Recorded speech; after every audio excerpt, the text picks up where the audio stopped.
कि कहवा में जनवे आशीरी रामा से कहवा मैं कन्हैया जी जनवे रे लाला कहवा में जनवे हनुमान से तीनों घरवा सोहर होला है। प्रेम से बोले कृष्ण कन्हैया लाल की।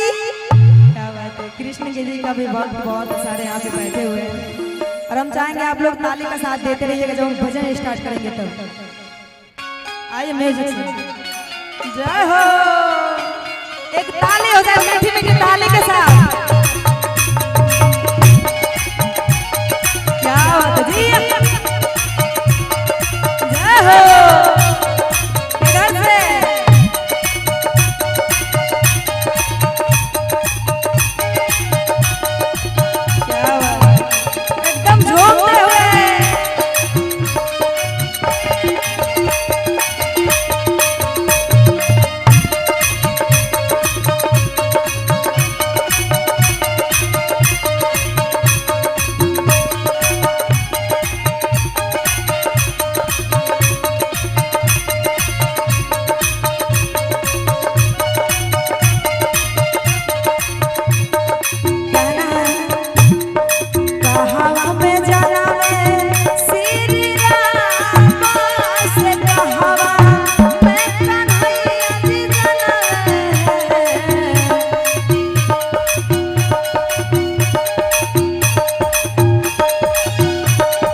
अरे इधर से आपको भी सुंदर चाहिए मेरा, इसलिए पुरस्कार लेके आ गया हमको लग रहा है।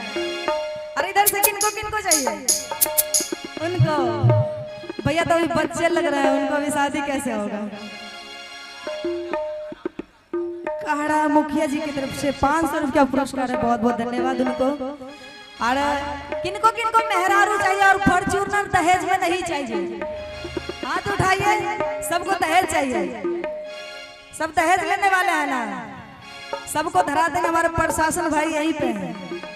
जानते हैं ना दहेज प्रथा केस कितना मजबूत होता है। जिंदगी भर जेल में जाके चक्की पीसते रहना है और कभी छूट के नहीं आना है। कहना है कि सब हो के हुनर में हरारू चाहिए सोना, सब हो के हुनर में हरारू चाहिए सोना। भोला पूजी राम जोहर, भोला पूजी राम जोहर, नहीं चाहे परचूना।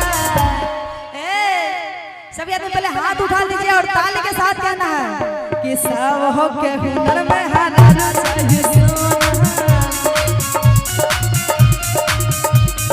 सब हो के हुनर में हरारू चाहिए सोना।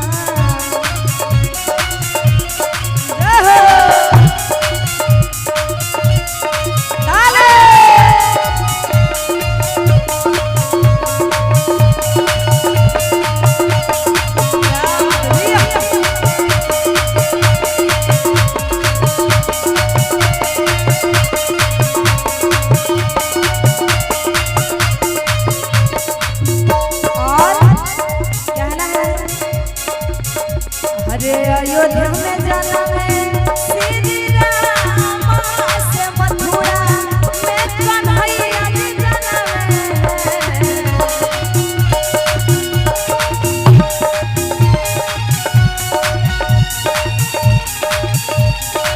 अयोध्या में जाना में श्री राम से मथुरा में कन्हैया जी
हरे कौशल्या के जन्म में श्री राम से देवकी के कन्हैया जी जन्म